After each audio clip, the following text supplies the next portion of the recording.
sheet of ice. After a morning of freezing rain and sleet, we now transition into an afternoon of snow. We'll have the latest from the Skywatch Weather Center.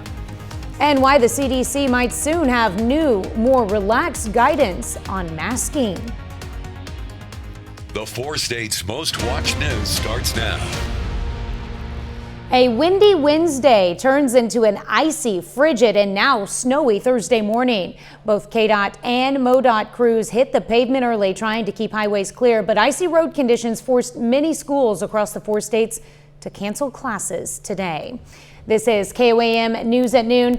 I'm Tanya Bach. Let's go straight to Michael Hayslip in the Skywatch Weather Center, where he's been tracking the latest conditions. As a matter of fact, Tanya, here just since we started the show, 2 brand new storm reports coming in. You were talking about the ice. One out of Polk County, one out of St. Clair County in southwest Missouri, looking at right now an inch of sleet on the ground and an inch of sleet still expected on that far eastern edge of southwest Missouri. So these travel concerns, we're far from being done, folks. Now, that being said, we have seen the transition over to snow. Majority of the freezing precipitation, you can tell Springfield's holding on to just a little bit as far as what's left as we push out into southeast Kansas, northeast Oklahoma. That is going to be the blowing snow that we've had. It's almost got like a little feeling of ice pellets to it, the way the wind's coming in from the north at 30 miles per hour. And we still have watches, warnings, and advisories abound. We'll start with what's in the purple. That's a winter weather advisory. We have been able to take the green. That is the flood watches and warnings that we have. We have let those expire. Our rivers actually not looking too bad from our hydrographs, specifically focused in on the Neosho River, the Spring River, Cow Creek, things of that nature. And because we've been so dry for really about the past month, we were able to hold a fair amount of water today. Winter storm warnings then indicated in the pink, where we have seen the most accumulation, especially snow-wise, as you push up toward Kansas City.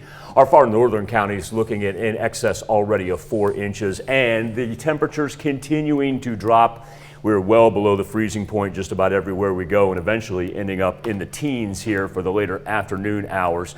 We kind of got caught on the very eastern edge. I don't want to say the snow originated right over us, but pretty close to where this big storm that's going to dominate the eastern portion of the United States started overnight. Now, by the time we get to Thursday evening, we'll be just about done. Then it's just getting the furnace going and layering up for tomorrow.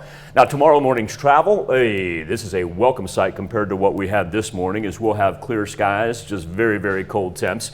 And believe it or not, Tanya, by the time we finish off our weekend, we're going to be talking about temps in the 50s and 60s. That being said, we're still going to have a lot of people out on the road for this evening. Coming up here in just a little bit, we're going to break down road conditions. And I know we've actually got one of our own out, giving us a little boots on the ground report. That's right. Our very own Shannon Becker has been traveling throughout Jasper County from 171 to Interstate 49. He joins us now with the latest road report.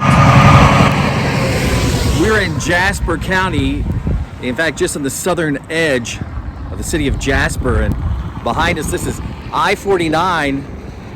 If you're driving on the major roads, still not recommended to drive the speed limit. They are more clear. MoDOT trucks were out early this morning as rain turned to sleet, then freezing rain. This is Missouri 96 near Carl Junction. And then at the Missouri 171 roundabout north of CJ, vehicles were taking it slower. Definitely don't want to drive the speed limit today. Even the trains seem to be running slower. Northern Jasper County along Baseline Boulevard, slow going with temperatures dropping and freezing winds. The most dangerous place today could be your porch or your own driveway. If you have to go somewhere, parking lots will be slick for walking. I'm Shannon Becker, I-49 in Northern Jasper County. KOAM News now.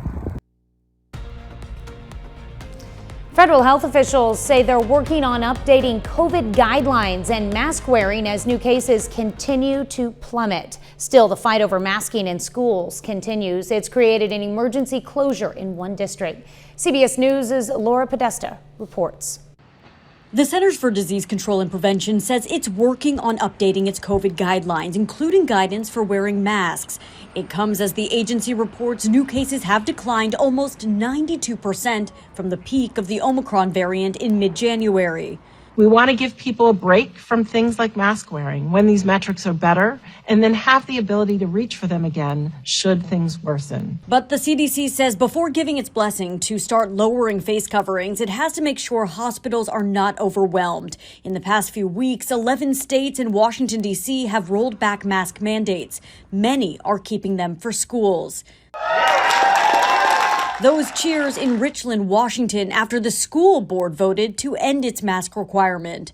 The fact that the school board did this is a huge win. But the freedom of choice was met with a firm reprimand by the governor's office, saying school boards cannot override state mandates. That district will be closed today as the conflict is ironed out. The CDC still recommends that everyone should wear a mask in indoor public spaces in areas of high transmission, and it says right now that applies to 97% of U.S. counties. Laura Podesta, CBS News. Washington, Oregon, Hawaii, Illinois, and New Mexico are the 5 states where indoor mask mandates in all public settings remain. Secretary of State Antony Blinken delivers remarks at the UN Security Council meeting amid signs Russia is moving towards an imminent invasion of Ukraine. The U.S. and its NATO allies say Russia has added about 7,000 more troops to the Ukraine border over the past few days, contradicting any Russian claims of a pullback. A group of senators is also traveling to Germany Thursday for the Munich Security Conference, where several world leaders, including Secretary Blinken, Ukrainian President Volodymyr Zelensky, along with Vice President Kamala Harris, German Chancellor Olaf Scholz, and other heads of state and ministers will be in attendance to discuss the crisis. Let's look at today's top stories and weather in our first 7 minutes. Up next on KOAM News at noon. Consumer Reports releases its top 10 cars, including this Kia Telluride. I'm Elise Preston, and I'll tell you who else made the list. And later, we're making razzle dazzle root beer pork in the Mr. Food Test Kitchen. Consumer Reports reveals its top cars of the year. Elise Preston tells us who made the list. The Mustang Mach-E is half SUV, half sports car, and fully electric. It has a range of between 270 to over 300 miles, depending on the version. Consumer Reports' Jonathan Lincove says the Mach-E also scores well in road tests and safety. So all that really combines into a very impressive first-year electric vehicle. The Mustang, with a $44,000 base price, is one of 10 vehicles that make this year's top list. Picks are based on several categories, including reliability and performance. They also have to have key safety features, such as forward collision warning and automatic emergency braking with pedestrian detection standard. Those features can be found on the Toyota RAV4 Prime, a hybrid with a base price of $40,000. The Kia Telluride starts at $33,000 and is a top pick for the 3rd year in a row. It received an almost perfect score on the road test. It's had high owner satisfaction according to our annual auto survey. Other vehicles under $35,000 include the Subaru Forester, which makes Consumer Reports list for the 9th year, and the Toyota Prius is a perennial top pick. 2 Nissans are in the under $25,000 category. The Sentra and Rogue Sport come standard with the latest safety features. Both vehicles have been very reliable. For consumers who have a need for speed, Lincove says the Mustang can go 0 to 60 in around 5 seconds. Upgraded versions are even faster. Elise Preston, CBS News, Englewood Cliffs, New Jersey. Looks like a fun car. Still to come on the KOAM News at noon, Mr. Food. Do you like your root beer topped with a big scoop of ice cream? I know I do, but today we're showing you a new way to enjoy it, and boy is it tasty. But first, Michael Hayslip returns with your complete icy forecast. Certainly not quite the wintry mess what we had earlier this morning, but still for a couple more hours we're going to have the snow blowing, and we've already picked up some impressive amounts, especially on the western and northern edges of our highlighted counties. Let's go ahead and remove the cloud cover, get a look at our storm icon reports right there. Number of snowflakes popping up, giving us early morning readings about just how much we had. Focusing on the icon just above Chanute, that comes out of Iola in Allen County. Now you'll notice that 2 inches of snow, that was recorded at 8 a.m. this morning. They're pushing up around 3.5 inches right now. And to give you an idea of just what 2 inches can do in such a short amount of time, that gives you an idea about what they were trying to travel in Allen County this morning. That is straight out of downtown Iola right there. Now, as we go back, we're going to pop up the Department of Transportation travel map, and we'll kind of put this into a double box format for you here. So what we're going to do on the right-hand side are the travel conditions throughout southeast Kansas. The reason I want to circle in on that is we've got a report coming out of McCune on Highway 400. We have a sheriff's deputy telling us that because of the icy conditions in between McCune and Parsons, that we have a jackknifed semi-truck. So that is the most recent report we have as far as four-state travel conditions still being treacherous. Now, as we transition over to southwest Missouri, give you an idea, this is a live look over 44 and mile marker 15. Now, the reason I show you this is you go, well, that's pretty smooth sailing. That looks good. And the reason is because as you get down here toward the southern portion of I-44, you see most of the highways and the roads indicated in the green. That means they are clear. Now, as you move up to the north, especially when we get past Jasper and Lamar, we start to see that turn into the purple on your way up to Kansas City. Now look at this stark contrast that we have when we get close to Harrisonville. That is Harrisonville, Missouri right there. An absolute mess once you got past that dividing line that really kind of sat there around Lamar, and some places got a little bit north of Highway 54 up in Nevada before it really took hold snow-wise. But at the same point in time, don't think there won't be slick spots still out and about for this evening. Winter weather advisories indicated in the purple all the way until 9 o'clock tonight. The pink, that is going to be a winter storm warning. By the way, before we move on to temperatures, also want to give you an idea how much snow they got out to the west. 4.2 inches in Wichita sets a new record for February the 17th. That's right, they're at 4.2 inches in Wichita. They're not calling it an official record yet because it's still snowing out there. Now we talk temperatures as we plummeted as soon as we turned the clock into midnight right there. And not only that, we're combining temperatures that are in the 20s with a complete shift of the wind that did not slow down when it came to miles per hour. Still gusting anywhere from 30 close to 40 miles per hour at some of our airports, leading to wind chills at the noon hour that are in single digits throughout southeast Kansas and barely holding on to double digits just south of I-44. How does this compare to where we were at this point in time yesterday? Yeah, about a 40-degree drop from what we had and what was a real nice Wednesday. I know, isn't that crazy? Now, as this storm progresses to the east, it is going to drop a fair amount of thunderstorm activity up to the northeastern portion of the United States. We kind of bear the brunt along with the Ohio River Valley as far as the amount of snow that was taken on with this as it makes its way toward the Great Lakes. Of course, they're used to that this time of year compared to, some of the records that we're setting out to the west. As our weather trend progresses from Thursday into Friday, we'll clear our skies off tonight. We know what that means. It's going to be frigid tomorrow morning. At least we'll be done with our precipitation and travel conditions will be much better. But at the same point in time, that's what we're waking up and leaving the house with. And even through Saturday morning, not a whole lot better. Tanya, here's the bright part. Saturday afternoon, Sunday afternoon, 50s and 60s. We're going to walk outside, think it's about balmy. Mm-hmm. And we'll be in for another muddy weekend. That's okay. Yes. I would rather track through the mud than have to track through the slush that we had this morning. Yes, it's going to be fun. Just be safe out there. Yes. Yeah, please be safe. All right, thank you, Michael. We take this time to honor today's four-state hero, Sergeant Jack Harshaw in the U.S. Army. Soldier from Carthage, Missouri, joined the service in 1946. He served a tour in Japan, earning the World War II Victory Medal and the Army of Occupation Medal. To Sergeant Jack Harshaw, we thank you, our four-state hero.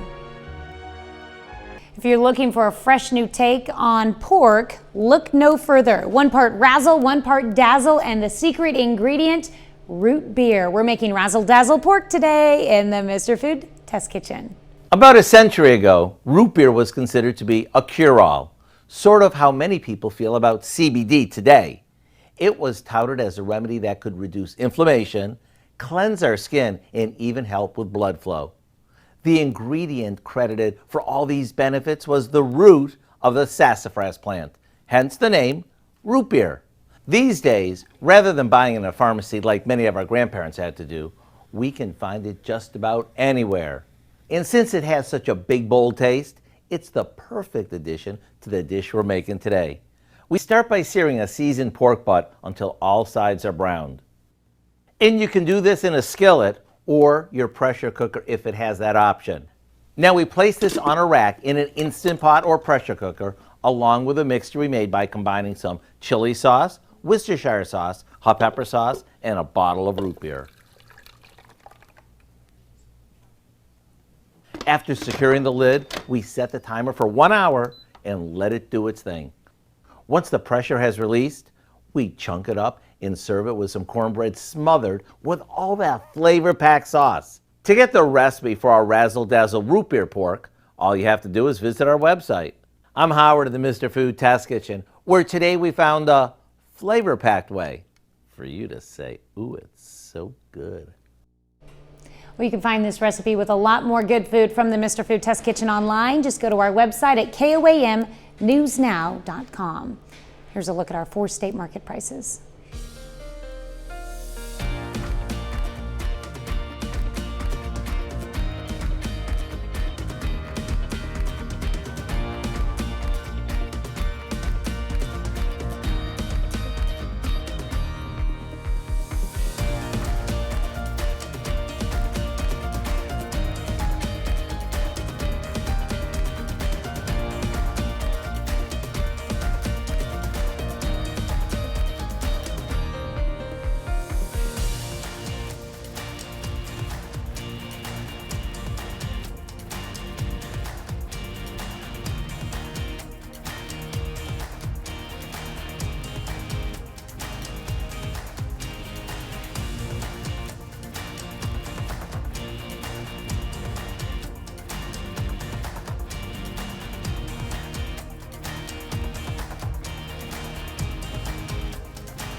Give you an idea about how the driving is still going to be treacherous for this evening. We spoke earlier about the Highway 400s, McCune circled right there. This is right on the Crawford and Labette County line. We got a picture now from a sheriff's deputy about that jackknife semi. So once again, if you're on 400, please be aware of that situation. But also, too, know that our travel concerns will take us through the night. After that, brutal cold for tonight into tomorrow, but at least we begin to rebound, head back up on the mercury from Friday through Sunday. Of course, I know we'll be focusing more on weather tonight at 5, too. You bet. Of course, don't want to be out if you don't have to. That brutal winter storm is threatening actually tens of millions of Americans. In some parts of the Midwest, snowfall rates could exceed inches per hour at times. We're going to show you where it's having the biggest impact. Plus, Labette County Emergency Manager details the plan to tackle winter weather. And of course, we'll look at the 4-state road conditions all around the area. I hope you'll join us for those stories, a lot more. KOAM News at 5. All right, thank you, Dal. Thanks for joining us for KOAM News at noon. Stay safe out there, and we'll see you right back here at 5 o'clock.